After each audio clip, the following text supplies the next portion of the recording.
টলিউডের superstar দেব। আজ তিনি শুধু একজন অভিনেতা নন, একজন সফল প্রযোজক, রাজনীতিবিদ আর লাখো মানুষের অনুপ্রেরণা।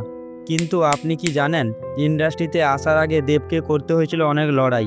একটা সময় ছিল যখন তার কাছে কলকাতায় থাকার মতনও জায়গা ছিল না। তাহলে কিভাবে এই সাধারণ ছেলে আজ বাংলা সিনেমার রাজা হয়ে উঠলেন? দেবের আসল নাম দীপক অধিকারী।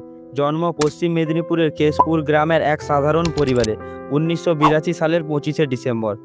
ছোটবেলা কেটেছে চণ্ডীপুরে। তার বাবা ছিলেন ফিল্ম ইন্ডাস্ট্রির একজন ক্যাটারিং ব্যবসায়ী, যার জন্য দেব ছোট থেকে সিনেমার প্রতি টান অনুভব করতেন। কিন্তু নায়ক হওয়ার স্বপ্ন কি এত সহজে সত্যি হয়? সিনেমায় আসার আগে দেব পড়াশুনো করেছেন মুম্বাই থেকে। সেখান থেকেই শুরু হয়েছিল তার জীবনের সবথেকে বড় চ্যালেঞ্জ। মুম্বাইতে পড়াশুনো শেষ করে দেব যখন কলকাতায় আসেন, তখন তার স্বপ্ন ছিল সিনেমায় অভিনয় করা। কিন্তু সমস্যাটা ছিল ইন্ডাস্ট্রিতে প্রবেশ করা। কোনো পরিচালক তাকে চিনতেন না, কোনো সিনেমায় সুযোগও পাচ্ছিলেন না। মুম্বাইতে কিছুদিন পরিচালক অঞ্জন দত্তের সহকারী হিসেবে কাজ করেন, কিন্তু সহকারী হিসেবে কাজ করলেও তার স্বপ্ন ছিল নায়ক হওয়ার। অবশেষে 2006 সালে তিনি পেলেন তার প্রথম ব্রেক, অগ্নিশপথ।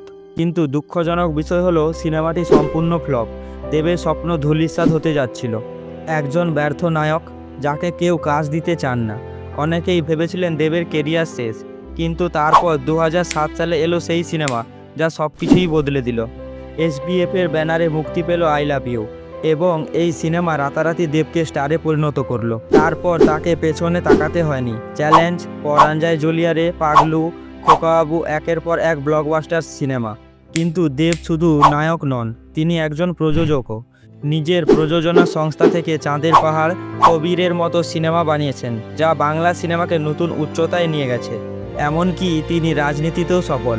2014 সালে ঘাটাল থেকে সংসদ সদস্য নির্বাচিত হন এবং এখনও সেখানে কাজ করে যাচ্ছেন।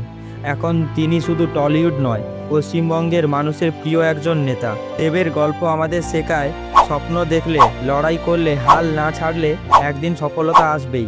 টলিউডে তার আশাটা সহজ ছিল না। একজন সাধারণ ছেলে সুপারস্টার হয়ে ওঠার গল্পটা আপনাকে কেমন লাগলো?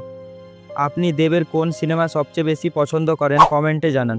আর যদি এমন আরও মোটিভেশনাল স্টোরি জানতে চান, তাহলে লাইক, শেয়ার আর সাবস্ক্রাইব করতে ভুলবেন না। দেখা হবে পরবর্তী কোনো ভিডিওতে নতুন টপিকের সাথে। ভালো থাকুন, সুস্থ থাকুন।